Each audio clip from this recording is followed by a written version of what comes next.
Great. Natalia is going to start us off. And for those just joining, there should be a poll up on your screen, and I will share the results of that probably at the end or when Carolyn starts, maybe her section. Thank you, Maggie. And welcome to this month's What's New in Embodia webinar, the patient experience and novel exercises for the nervous system. Joining us today is our esteemed guest, physiotherapist and pain science educator, Carolyn Vandyken, who will be speaking on using novel, non-threatening exercises to support patients with central sensitization and altered sensory motor representations. We also have Maggie Bergeron, Embodia's co-founder and CEO, to discuss Embodia's new patient experience and web app. And me, Natalia, Embodia's client relations and content manager. I'll be giving you a few tips on creating HEP templates on Embodia, and I will also have the pleasure of facilitating today's session.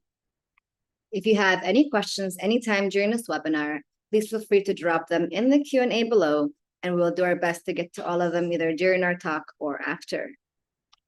We'd also like to remind you that we have recently introduced our AI charting feature, and that all Embodia practice management users get the first 10 hours of this feature free to test it out. If you've tried it or have been using it, we'd love to hear how it's been going for you. We also have some further exciting news for you. Embodia has applied to become an approved CEU provider in 42 states in the US. That means that very soon, many courses on Embodia will offer CEUs for PTs and PTAs in the US. We'll have more information about this in the next coming weeks. Now, for those of you joining us today who might be a little less familiar with Embodia, just a little about us today.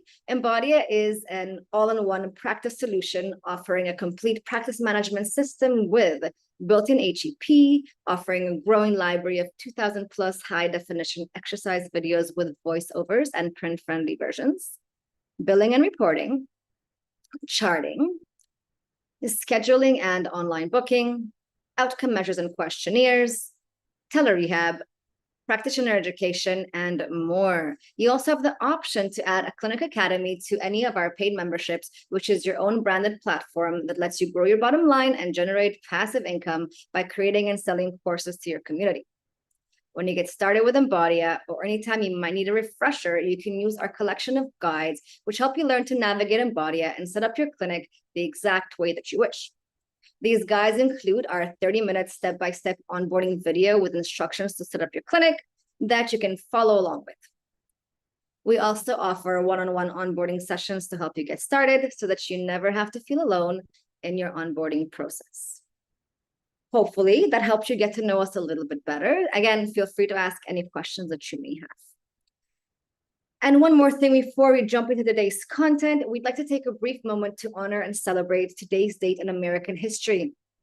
On January 1st, 1863, all enslaved people in the Confederate States were declared legally free. But despite this in Texas, freedom did not come until June 19th, 1865, with the arrival of troops announcing that the more than 250,000 enslaved Black people in Texas were free by executive decree.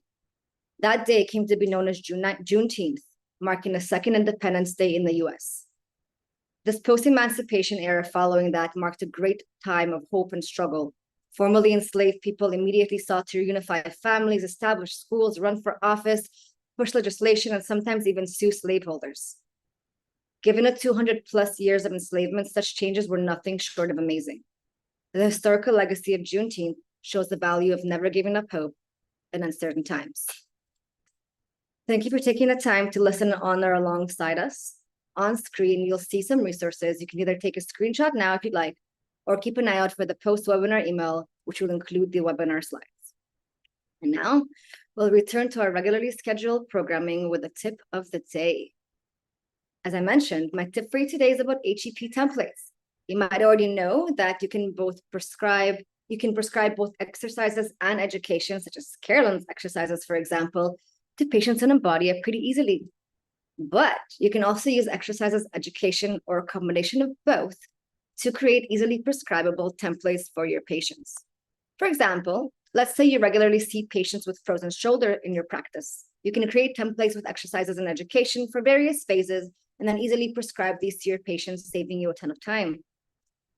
Similarly, you can add Carolyn's remapping exercises to a template as we have done here, and optionally add any relevant education. And that's it for HEP templates. And the rest of today's talk will go over novel exercises for the nervous systems and Embodia's new patient experience web app. And with that, I'll hand the mic over to Carolyn Vandyken to discuss novel exercises for the nervous system. Thank you, Natalia, and thank you, Baggy, for inviting me to do a voiceover for the sensory motor rich exercises that we're going to watch in just a moment that have been created on Embodia. Now, Maggie, I put 15 years ago, and then I was going to ask you in the pre-section, how long has it been? Not 15 years, I don't think quite, but 10 almost. years. Has it been 10? Only 10. Okay. Only 10. Only 10. I feel like, we started Pelvic Health Solutions in 2010. I felt like it was like almost right after that. So, okay, 10 glorious years is where it's been. And these exercises have stood the test of time because they're very effective for persistent pain when they're applied with knowledge and skill. So I want to talk briefly about that today. We're going to talk a little bit about what these novel exercises are, who they're for, and how do they help. So let's start maybe the video montage, and I will do a talkover. During the next 10 minutes, I would like to tell you a story of why change is desperately needed in rehabilitation and how these sensory motor rich movement practices will help you to make meaningful modifications that will not only improve your outcomes, but also patient retention and satisfaction. I would like to start this story with a patient advocate named Joletta Belton. That is her real name. I met Joletta at the San Diego Pain Summit over a decade ago. Joletta has been working tirelessly for change in how pain is treated during the clinical encounter over the past decade or more. The exercises that you will be watching on the screen represent decades of work around curiosity with movement, and not just my work, but the work of those who inspired these exercises. The specific remapping exercises you see were inspired by Eric Franklin, a Swiss dancer, movement educator, writer, and founder of the Franklin Method, as well as Todd Hargrove, a lawyer turned movement educator, an author, and a certified Feldenkrais practitioner. You will also see exercise clips of Qigong, an ancient Chinese practice. Qigong is a meditative movement practice that combines physical postures, breathing techniques, and focused intention to cultivate and balance the body's vital energy known as qi. Finally, you will see clips of yin yoga practices, which is a style of yoga that involves holding poses for 3 to 5 minutes to target deep connective tissues like fascia, ligaments, and joints of the low back, hips, and pelvis. Yin yoga is a meditative practice that emphasizes conscious breathing, encouraging patients to turn inward and observe physical sensations and thoughts. But now let's get back to Joletta. Joletta is a medically retired firefighter on long-term disability because of sharp, debilitating hip pain that started when she stepped off the fire truck one day at work. Joletta wrote an essay entitled The Importance of Language in Pain Care. And here's what she wrote, and I want you to just sit back and reflect on your own practice. She writes, I don't remember much from the dark days of my pain, the days when I was in the abyss, the chaos, and could see no way forward. The years when my pain was at its worst are all shrouded in a malignant mist. But what cuts through that mist, what I do remember, are the words I heard during those dark days. I remember all the disorders and dysfunctions, the weaknesses and wear and tear, the instability and imbalances, the damage and degeneration and destruction.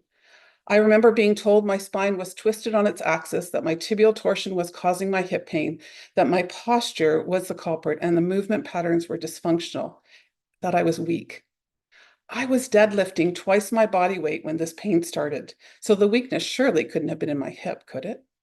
I remember all the no's on my paperwork: no running, no awkward positions, no squatting, no climbing, no sitting for longer than 20 minutes, no lifting more than 20 pounds. No, no, no. No's that became a part of my belief system about myself, about what I was capable of. If you had asked me to describe before the pain set in what I was like, I would have answered, I'm a firefighter. That encapsulated all that I was: a heavy lifter, a runner, a badass who was strong, fit, capable, and ripped. a lifelong athlete who fought fires and saved lives, a hero. Then suddenly I was no longer any of those things, myself and world upended by ongoing worsening pain that didn't make sense and didn't respond to treatment. I failed physical therapy, injections, surgery. In the vernacular of healthcare, we fail treatments. Treatments don't fail us.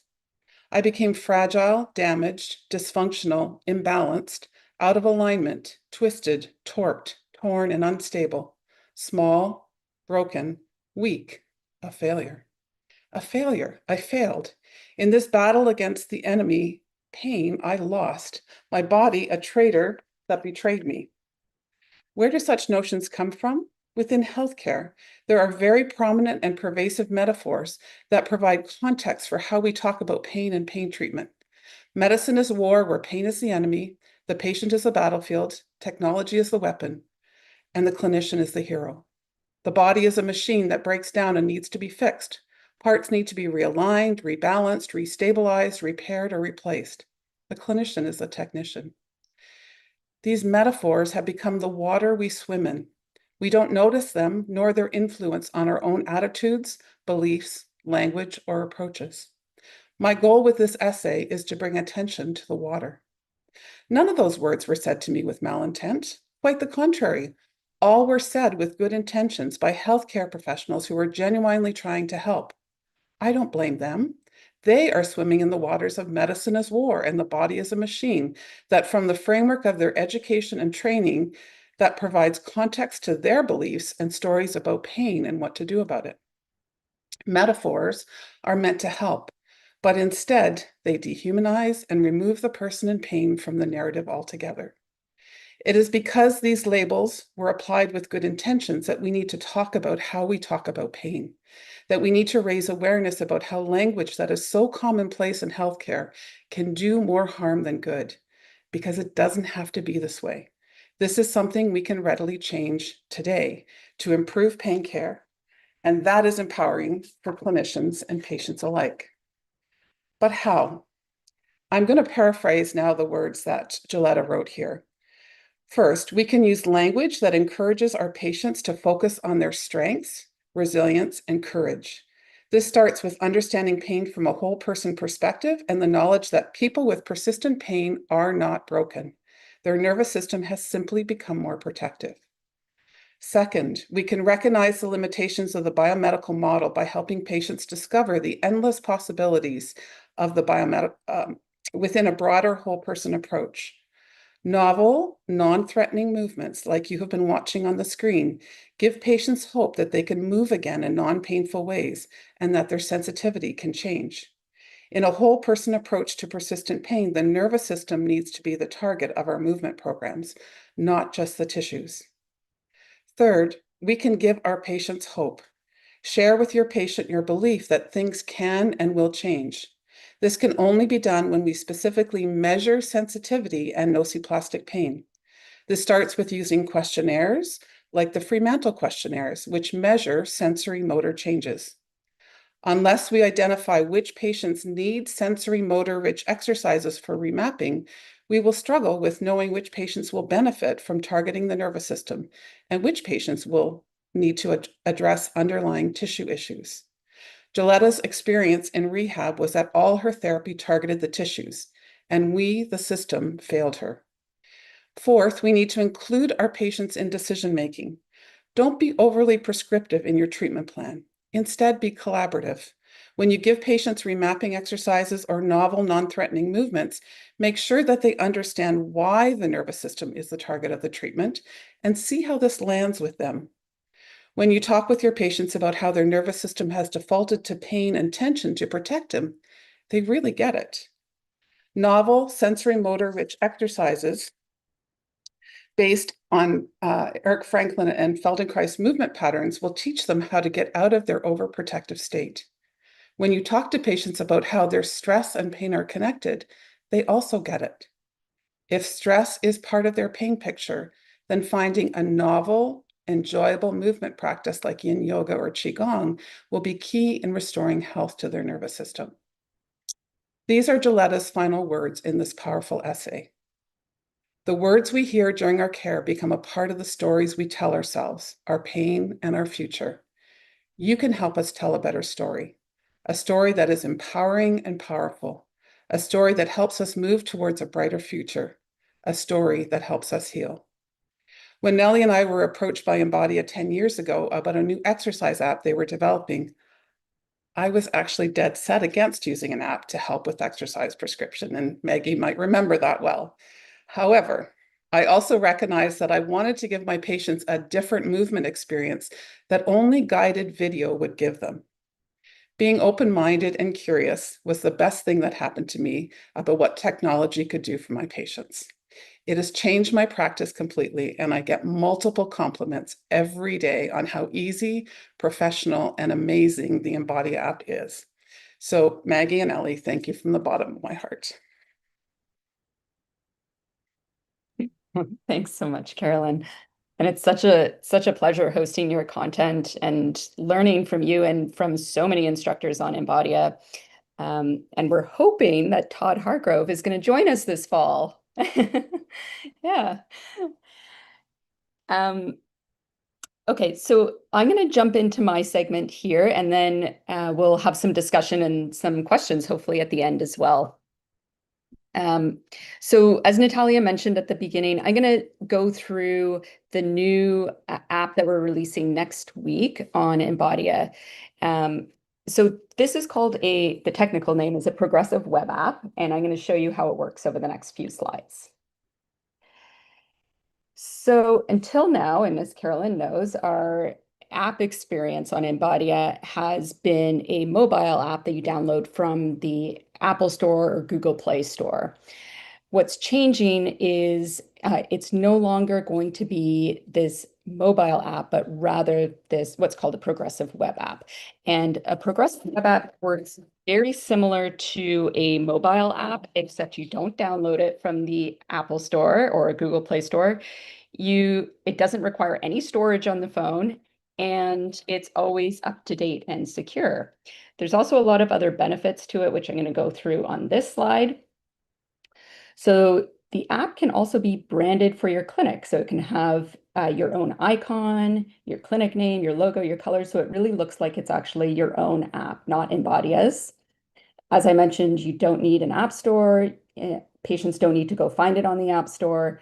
And there's instant updates. So when we add a feature or make a change on Embodia on the web version, it's instantly reflected on the app. This also gives an opportunity for those clinics who want to use the invoicing and billing features of Embodia. You can do that through this app. So it makes it easier and more seamless for patients, and it's a familiar experience. It looks similar to the web app. So I'm going to actually show you what this looks like. And in this example, the name of the clinic is Demo Clinic. So we can see here the app is in the top left corner. And we're going to go through what it looks like for a patient who's using the app. When I tap on the icon, it's going to open the online booking page. And the colors and layout reflect how the clinic is using the app. So the buttons that appear here depend on the clinic setup.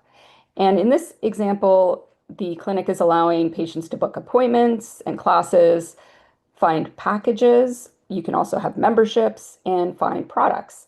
This is all through the progressive web app. We're going to book an appointment, and we'll book an appointment with Carolyn. And at the bottom here, so below Carolyn's bio, we can see this booking request. This is an optional feature where you can allow patients to submit requests. So if they can't find what they're looking for, they can just hit that button and submit a request, which goes to your clinic. We're going to finish booking an appointment, so we'll just find a time here. You can also see that there's the join waitlist option that you can have enabled. And once we complete the booking, the patient will then see anything that they've been asked to fill out for this appointment. There's a consent form, so we can click on that, go through it, sign it, and then it's completed. This is a virtual consult, so that's why you can see the join consult button. Here, they're also going to fill in their questionnaires. I just put in a few examples. We're not going to complete the whole questionnaire together. So all of this was sent automatically as part of the consult. Patient can complete it on their phone or their tablet. And then at the bottom, the clinic has given the option for the patient to be able to reschedule their consult or cancel their consult. I just clicked on the top nav bar there, and it opens this navigation bar for the patient. In this instance, like I mentioned, the clinic is offering classes. So they can go and register for this yin yoga class, and payment is required. So that's why they're putting in their payment information. So it's really easy, really fast for the patient, and then they're booked into this yin yoga summer series. I'm going to go back to the main nav bar here. And then along the rest of the nav bar, we can see various options. The patient can see all their consults, questionnaires. My performance is a history of all their exercise programs. And education, for example, is like this pain education from Carolyn that the patient can view in the app. There's also an optional conversations or messaging feature.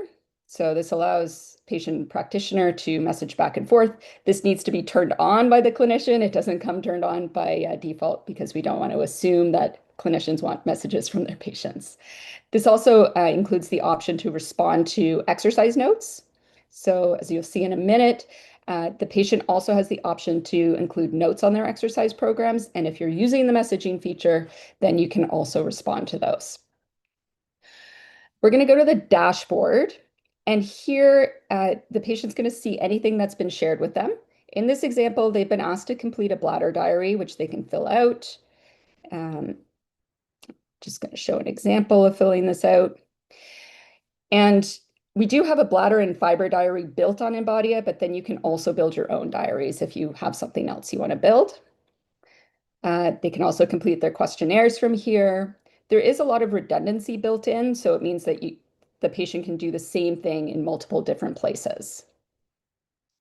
And then at the bottom, we have two different styles of exercise programs. A freestyle program just means there's no prescription attached to it. They can still track when they've done it, and you can see there's a little notes section there where they can add notes that their clinician would see. The other style of exercise program, where it says my exercises, this is more prescription based. So here you can add sets and reps, frequency in the day, meaning how many times per day are you suggesting they do the exercise. And if they want, they can receive push notifications to be reminded to do their exercises. So again, this is very much like a mobile app, except there's a lot more benefits and a lot more flexibility with this style of app. And we are going to, yes, so I've already gone through all of this. It's very easy to set up. We're going to give you all the instructions on how to do it. And we will also have a simple guide for patients to follow on how they add it to their phone.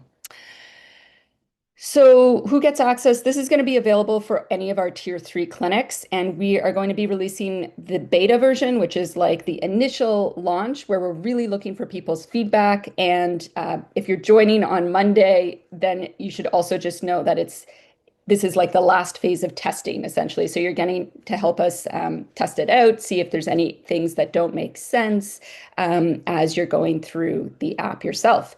So on Monday, all of our tier 3 clinics are going to get an email asking if they would like to join the beta PWA program.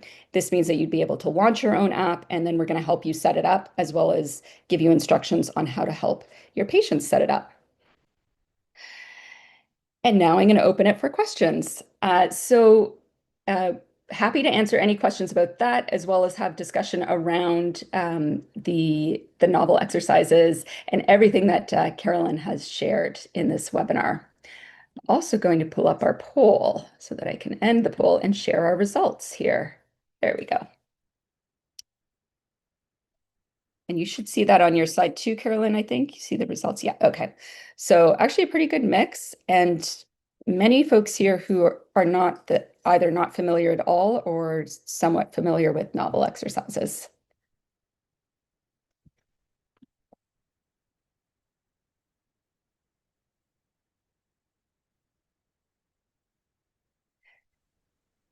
So we have one question for tier 1 or 2, how much for the PWA? You just have to join as a tier 3 at a clinic. So at the moment, the app is only going to be available for tier 3 clinics because it has basically the entire setup of our tier 3 features. So billing and scheduling, online booking. So there's not a way really to turn on or off those specific features. And we Okay. can share more information as well in the follow-up email if you want to learn more.